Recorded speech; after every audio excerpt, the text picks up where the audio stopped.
ஒரு வார்த்தை, ஒரே ஒரு வார்த்தை. அந்த வார்த்தைக்கு நான் ஒரு அர்த்தம் சொல்றேன்.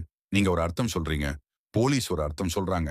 இப்படி ஆளுக்கு ஒரு அர்த்தம் வச்சிருந்தா, கோர்ட்ல கேஸ் என்ன ஆகும்? குழப்பத்துல முடிஞ்சிடும்ல? அத தடுக்க தான் இருக்கு ஐபிசி சட்டம் 7. ஒரு தடவ சொன்னா, 100 தடவ சொன்ன மாரின்னு ரஜினி டயலாக் கேட்டிருப்பீங்க. நண்பர்களே, ஐபிசி பிரிவு 7க்கு பேர் sense of expression once explained. சிம்பிளா புரியற மாரி சொல்லணும்னா, இது ஒரு குளோபல் டெஃபினிஷன் ரூல்.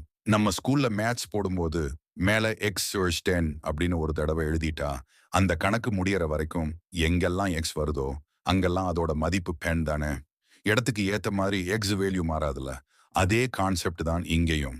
ஐபிசி சட்ட புத்தகத்துல ஒரு வார்த்தைக்கு ஒரு இடத்துல விளக்கம் எக்ஸ்பிளனேஷன் கொடுத்துட்டாங்கன்னா அந்த வார்த்தை இந்த புத்தகத்துல வேற எந்த பக்கத்துல வந்தாலும் எத்தனாவது செக்ஷன்ல வந்தாலும் அதே அர்த்தத்தை தான் நீங்க எடுத்துக்கணும்.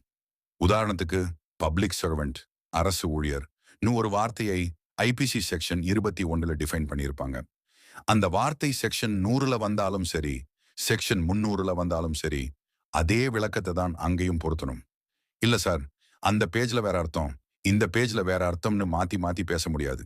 இது எதுக்குன்னா சட்டத்துல குழப்பம் வரக்கூடாது, கன்சிஸ்டன்சிங்கிறதுக்காக. ஸோ ஐபிசி செக்ஷன் 7ங்கிறது ஒரு ஃபெவிகால் மாதிரி ஒரு வார்த்தையோட அர்த்தத்தை ஸ்ட்ராங்கா ஒட்டி வச்சிடும். ஸோ செக்ஷன் 7 சொல்றது சிம்பிள் மேட்டர் தான். விளக்கம் மாறாது, அர்த்தம் சிதறாது. சரி, அர்த்தம் மாறாதுன்னு சொல்லியாச்சு.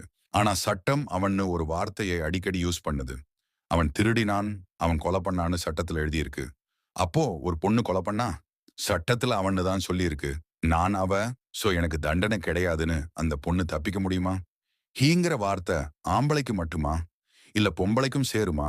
இத பத்தி தெளிவா விளக்குறது தான் ஐபிசி பிரிவு 8. ஆம்பளையா பொம்பளையாங்கிற சண்டைய சட்டம் எப்படி தீர்த்து வைக்குது? அடுத்த வீடியோல பார்ப்போம். வெயிட் பண்ணுங்க. மறக்காம நம்ம சட்டம் அண்ட் வினோத் சேனலை சப்ஸ்கிரைப் பண்ணுங்க. இந்த வீடியோ உங்களுக்கு பிடிச்சிருந்தா லைக் பண்ணுங்க. சட்ட அறிவை பத்தி தெரிஞ்சுக்க ஆசைப்படுற உங்க நண்பர்களுக்கும் உறவினர்களுக்கும் தவறாம ஷேர் பண்ணுங்க.